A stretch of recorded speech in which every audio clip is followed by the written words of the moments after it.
Buenas tardes a este grupo de seguidores del canal, algunos suscriptos y otros que lo ven y aún no sean suscriptos.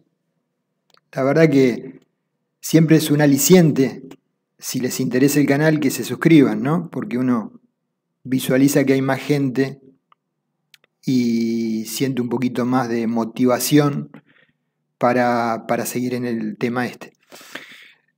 Vamos a hablar hoy de un tema simple, pero que a su vez merece algo de reflexión, sobre todo para quienes estén comenzando a diseñar, quienes estén estudiando la materia o quienes ya hace tiempo que hayan dejado los libros, pero proyecten. Todos conocemos cómo es la expresión de diseño de columnas a compresión simple. Imagino. Ahora bien, ¿tenemos en claro cómo surge la misma? ¿Cómo trabaja una columna bajo los efectos de una fuerza dominante de compresión? Es con una esbeltez no muy importante, en donde los fenómenos de pandeo los podemos evitar. Son las columnas, es una solicitación dominante en columnas de estructuras inclusive aporticadas, en donde hay tabiques contra viento. ¿Cómo obtenemos la expresión que conocemos de diseño de compresión? No vamos a entrar en el tema teórico, que lo pueden encontrar en un video que dura cerca de 2 horas, sino la idea es, en poquitos minutos, reflexionar sobre esta expresión. ¿Recordamos el fenómeno de fluencia lenta que se produce en elementos cargados en forma permanente en hormigón armado?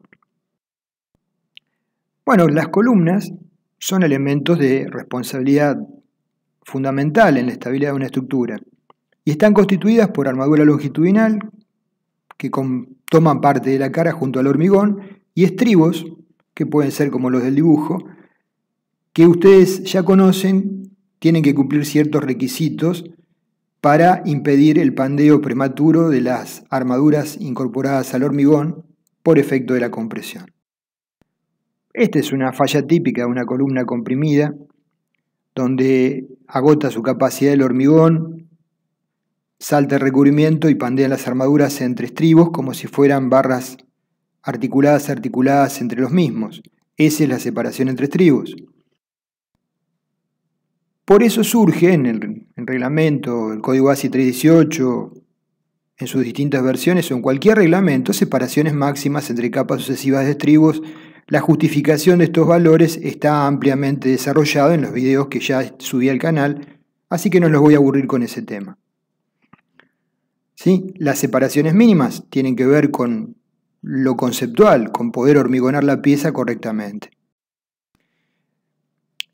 Ahora bien, una columna sin armadura de hormigón, o sea, una columna que sea de hormigón simple, que por lo tanto carezca de armadura, bajo carga de compresión permanente se va a deformar en un valor adicional a la deformación instantánea por el efecto de la fluencia.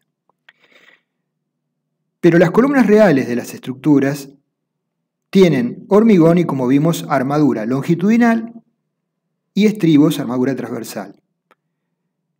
Y hay un tema interesante que quizás vale la pena reflexionar. El hormigón sufre el fenómeno de la fluencia, pero la armadura no. ¿Sí? La fluencia es un fenómeno que es propio del hormigón. Y lo tratamos en una clase que se llama rheología. ¿Qué pasa entonces cuando una columna de hormigón armado está cargada bajo cargas de peso propio? Los pesos propios siempre están presentes en las estructuras de hormigón reales, las reales, no las de ejercicios de la facultad, y están en forma permanente. Entonces, la componente D va a estar presente siempre. Recordando una probeta de hormigón que ensayamos, si la ensayamos hasta un valor del orden de un 40% de rotura, partiremos. En ordenadas tenemos deformaciones y en abscisas tiempo, la flechita en verde. Y hasta ahí nos detenemos la carga. Entonces, ¿qué observamos? Que aplicada la carga hay asociada ese valor en verde, que es la deformación instantánea, deformación elástica instantánea. Ahora bien, si mantenemos la carga constante en el tiempo y nos tomamos el tiempo de ir tomando 2 puntos fijos de referencia antes de cargar la probeta, el L original, medimos el delta L, que sería la deformación elástica instantánea, y luego mantenemos la carga constante, nos aseguramos de que así sea, y cada tanto, periódicamente, vamos y medimos la distancia entre esos puntos fijos, observaremos, para quienes desconozcan este fenómeno, que esa distancia va variando, va disminuyendo. Se está produciendo una deformación adicional bajo carga constante, que es la flecha en rojo, en horizontal, que es derivada de la deformación por fluencia en la probeta de hormigón simple.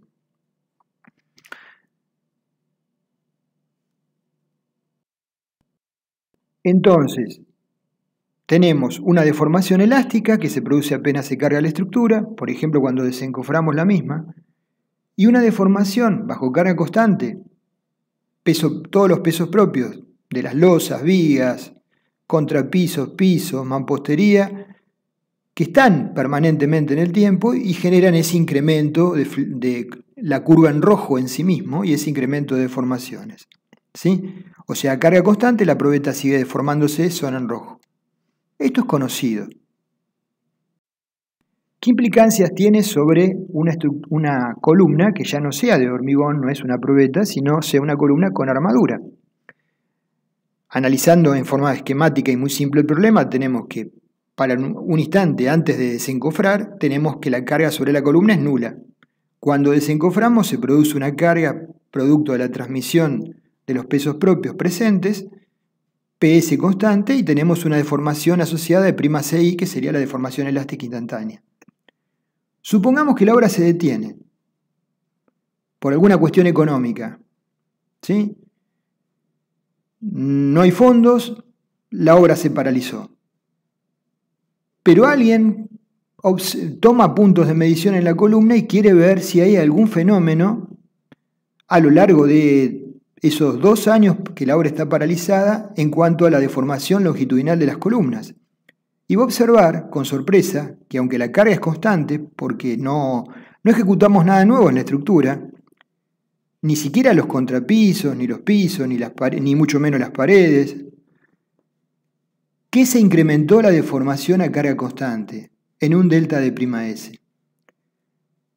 Entonces, todas las columnas reales están cargadas con cargas de larga duración, y bajo cargas de compresión de larga duración se presenta el fenómeno que acabamos de mencionar, bien conocido por muchos de ustedes, la fluencia lenta, que es el crecimiento de las deformaciones a carga constante. Hasta ahí creo que es todo sencillo y conocido. Si esto lo planteamos en términos de cargas aplicadas y deformaciones en horizontal, entonces, con una probeta de hormigón, si cargamos la probeta hasta 1/3 de la carga última, ¿sí? Y ahí nos detenemos, dije 1/3, podría ser un 40% de la carga última, medimos la deformación y vemos que es prima CI la deformación elástica instantánea. Y luego, como dijimos, la obra se paraliza o si es una probeta de laboratorio, tenemos la probeta cargada y vamos midiendo permanentemente si se producen nuevas deformaciones en la probeta en el eje de la misma a lo largo del tiempo. Sin modificar la carga, con la carga constante. ¿Y qué observamos? Que sí, que se incrementa en ese valor en horizontal. Si queremos tener un orden de magnitud en cuánto se incrementa, aproximadamente entre 3 y 4 veces la deformación inicial apenas aplicada a la carga. O sea que es una magnitud relevante, no es despreciable.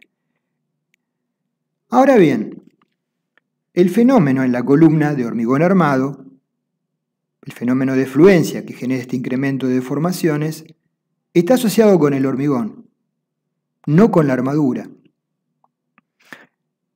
Si tuviésemos una probeta gemela con armadura longitudinal, pasaría lo mismo, ¿sí? Se incrementaría la deformación con carga constante en un valor menor, ya lo vamos a justificar, pero se incrementaría. Ahora, si tengo un elemento cargado con carga constante, la carga exterior es constante y la deformación va aumentando a lo largo del tiempo, ¿sí? La pregunta es, ¿por qué ocurre ello y qué consecuencias tiene sobre los materiales principales? Pensemos en principio en la armadura. La armadura por adherencia se va a deformar igual que el hormigón. Si la probeta de hormigón armado se sigue deformando a carga constante, es que la armadura está tomando mayor carga porque se está deformando. La armadura se deforma y la carga exterior no aumenta. Algo tiene que estar ocurriendo para que ese fenómeno suceda. La respuesta es para muchos inmediata y simple: el hormigón se está descargando, ¿sí? Con cargas constantes, la armadura, por efecto de la fluencia lenta, acompaña al hormigón y restringe parcialmente esa deformación y incrementa la carga que tomaba inicialmente, y el hormigón se descarga en forma parcial con respecto a la tensión que tomaba inicialmente.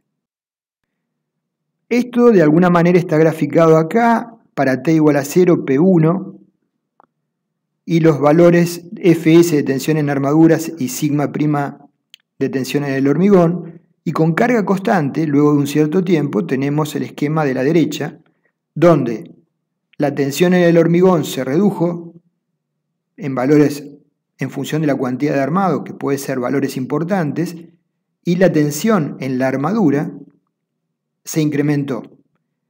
Como la carga es constante, la sumatoria de fuerzas en acero y hormigón es constante a izquierda y derecha. Lo único que ocurrió es una transferencia de tensiones del hormigón hacia las armaduras.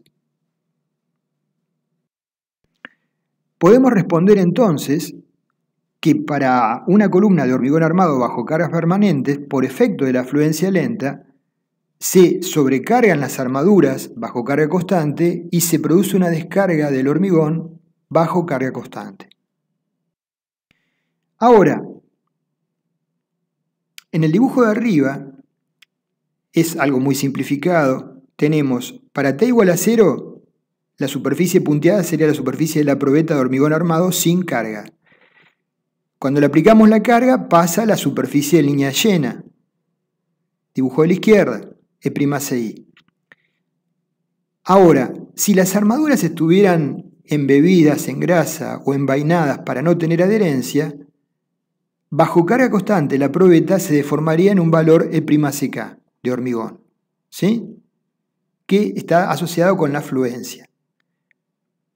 La probeta real de hormigón armado, donde hay adherencia entre hormigón y acero, para el mismo tiempo y la misma situación, tiene un plano intermedio de deformación delta de '(S) menor. ¿Por qué? Porque el acero fue obligado a acortarse bajo carga constante en un valor delta de '(S). ¿Sí? Fue obligado. Y el hormigón no pudo deformarse todo lo que hubiera deseado en un valor delta de '(C). ¿Sí? Por lo tanto, perdió tensiones de compresión y llegó a una posición intermedia, la columna real. Ahora bien, para terminar con el ensayo y plantear la ecuación de diseño, a partir de '(CK) incrementamos ahora con una carga rápida hasta la falla de la columna de hormigón armado y llegamos al valor P último. Habrá dos componentes, E'Ci y E'1 y E'Ci2, que serán deformaciones instantáneas, y la del medio será la deformación por fluencia lenta. La sumatoria del primer y último término de deformaciones instantáneas llega al 2 por 1000 y por lo tanto 2 por 1000 por el modo de elasticidad del acero nos da que una armadura con una tensión de 420 MPa está en fluencia, más sin considerar el incremento E'Ck que ya vimos que es de 3 a 4 veces el inicial. Esta redistribución de cargas en elementos tipo columna bajo cargas constantes se puede ver en este gráfico. 100% sería la carga exterior aplicada durante años. Y en verde se ve arriba la carga inicial que tomaba el hormigón, el porcentaje de carga inicial, y cómo va perdiendo carga a lo largo del tiempo. Y en rojo la carga inicial que tomaba el acero y cómo va incrementándose su carga o la tensión en las armaduras a lo largo del tiempo. ¿Sí? Para una obra real como referencia. Entonces la ecuación de diseño para determinar la carga de falla PU estará constituido por dos términos. Un término que es lo que aporta el hormigón y otro término es lo que aporta la armadura longitudinal de acero. ¿Sí? P0 es la carga teórica de falla. El primer término, AG es el área de la sección de la columna, F'C es la tensión de rotura de una probeta bajo cargas instantáneas, y lambda es un coeficiente que tiene que ver con algo que vamos a mencionar ahora. Ese es el aporte del hormigón. El segundo término es AST es la sección de armadura longitudinal y FS es la tensión que trabaja esa armadura longitudinal, que por lo que acabamos de ver, para un acero hasta una tensión de 420 megapascales con seguridad va a estar en fluencia. Esta es la carga teórica de falla. No es la carga de aplicación de diseño porque tiene que ser afectada por otros fenómenos que tienen que ver, por ejemplo, con las imperfecciones constructivas. Ese coeficiente lambda que recién vimos tiene que ver con que dos probetas gemelas, una la ensayamos en cargas de larga duración, llega a romper para 21 megapascales, y una probeta gemela la cargamos y la mantenemos en el tiempo durante años y va a romper para un valor menor, de 17,5 megapascales en este ejemplo. Aproximadamente hay una relación de 0,85 en el hormigón. La resistencia que rompe el hormigón bajo cargas de larga duración frente a las de corta duración. ¿Es relevante? Esto sí lo es, porque las columnas de las estructuras reales todas están sometidas a las cargas de peso propio que son de larga duración. Entonces, yendo a la ecuación y completándola, tenemos que P0 es igual a un término lambda por F'C, donde lambda es el coeficiente que tiene que ver con la reducción de la resistencia F'C que se obtiene en un ensayo de corta duración para cargas de larga duración, como son las estructuras reales. Y el primer término es hormigón en rojo, el segundo término es acero, ¿sí? Donde aparece Fi, la tensión de fluencia, por AST, y el factor Φ que multiplica a ese término entre paréntesis tiene que ver con lo que dijimos anteriormente. Siempre, por más que cuidemos la calidad de ejecución de la obra, va a haber imperfecciones iniciales derivadas de movimientos del encofrado, desplazamiento de las armaduras, heterogeneidades del hormigón, que se denominan excentricidades accidentales. Y como sabemos que están presentes, por ejemplo, el código ASCII dice, bueno, a esa ecuación teórica, entre paréntesis, de lo que aporta el hormigón y lo que aporta el acero, la multiplico por un coeficiente reductor porque la compresión pura es una abstracción física, no es un hecho real en las columnas de hormigón. Y para columnas con estribos simples, ese coeficiente reductor lo tomo de 0,8. ¿Sí? Entonces, para cerrar el video, finalmente, la resistencia disponible de la columna va a ser la carga nominal que acabamos de deducir recién por el factor de reducción. El factor de reducción para columnas simples por la responsabilidad estructural que tiene una columna es de 0,65. Entonces debe verificarse que la peor combinación de cargas mayoradas sobre esa columna P última sea menor o igual que Φ 0,65 por Pn máximo, que es el término de arriba, donde aparece la parte del hormigón, la parte de las armaduras longitudinales y el coeficiente de excentricidad accidental. ¿Sí? En la parte del hormigón aparece 0,85, que tiene que ver con que las cargas son de naturaleza permanente, gran parte de ellas, A modo de ejemplo, en un edificio aproximadamente entre el 70 y 75% es el aporte de cargas permanentes sobre el total de más L, y AST es la armadura longitudinal que posee. Bueno, me extendí un poco de más, hasta acá llegamos.